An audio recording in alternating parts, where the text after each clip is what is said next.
요 내용부터 이제는 이제 치료 부분을 좀 보겠습니다. 치료. 트리트먼트 LSS. 척추 협착증의 치료 되겠습니다. 통증의학과, 그리고 뭐 신경외과, 그리고 뭐 재활의학과, 신경과, 요새 주사 많이 넣죠. 정형외과도 많이 넣고요. 이 경막의 신경차단술은 척추 협착증 가장 기본적인 그런 치료 방법입니다. 50에서 87% 정도 스테로이드 주사요법을 통해서 하는데 3주 정도 증상 완화를 경험한다. 저는 보통 일주일에 1회 정도, 많이 심한 경우는 2회까지 놓고요.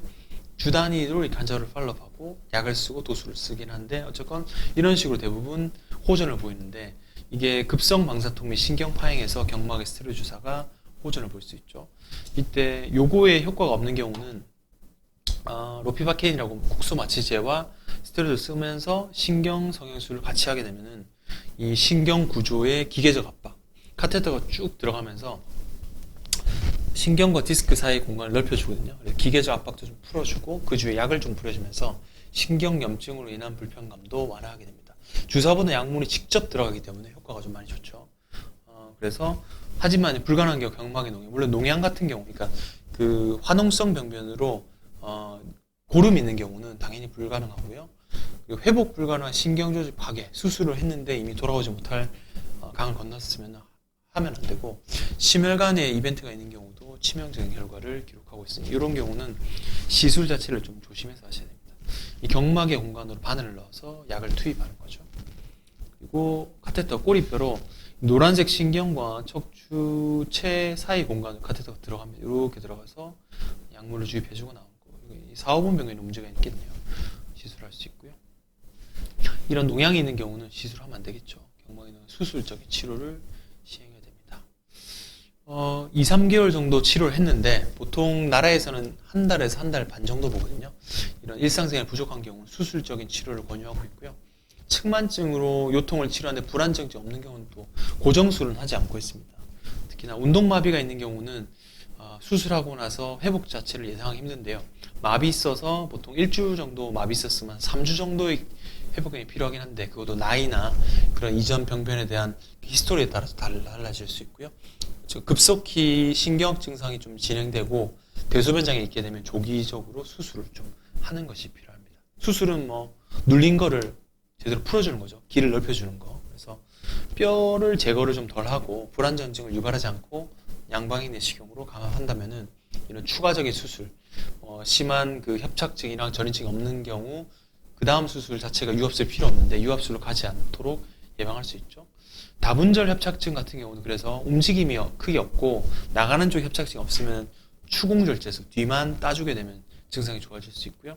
분절 불안정성, 수술하고 나서 허리가 더 불안해 삐뚤어지는 게 생기지 않으려면은 뼈 자체를 좀 최소한으로 제거해야 되고 선택적 신경 차단술을 통해서 병변을 확인하면 어느 레벨을 어떻게 조금만 정리하면 될지에 대한 답을 좀 드릴 수 있을 것 같습니다. 여기 보면은 외측 함물부 바깥쪽 나가는 쪽과 신경공 바깥 추간공 협착증이 있는 경우는 예전에는 이걸 다 제거해서 고정을 많이 했는데 요새는 내시경으로 그 선택적으로 그 부분 병변만 뜯어내는 수술을 할 수 있게 되었습니다.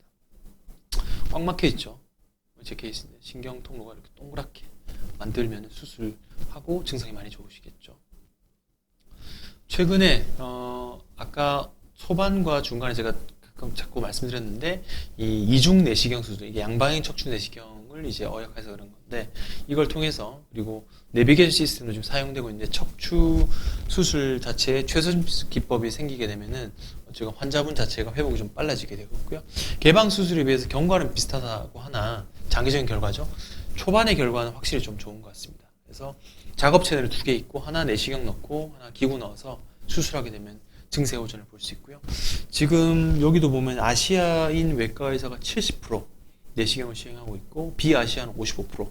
미국은 거의 사용하지 않는 것 같고 일본과 우리나라가 좀 많이 사용을 하고 일본은 근데 PLD라고 한방향 내시경을 좀 많이 사용하고 있는 포션이 최근에 좀 넘어오긴 했는데 우리나라도 과거에는 PLD 많이 하다가 양방향 내시경으로 지금 많이 넘어오고 있죠. 저도 뭐 그런 케이스고요. 그래서 이 치료법을 뒷받침하는 문헌 자체가 늘어나고 있고 특히 아시아에 좀 선구적인 역할을 해서 논문도 많이 나오고 있거든요. 아시아, 중국, 우리나라, 일본인데 우리나라가 제일 많죠. 그래서 그렇게 진행되고 있는 상태입니다.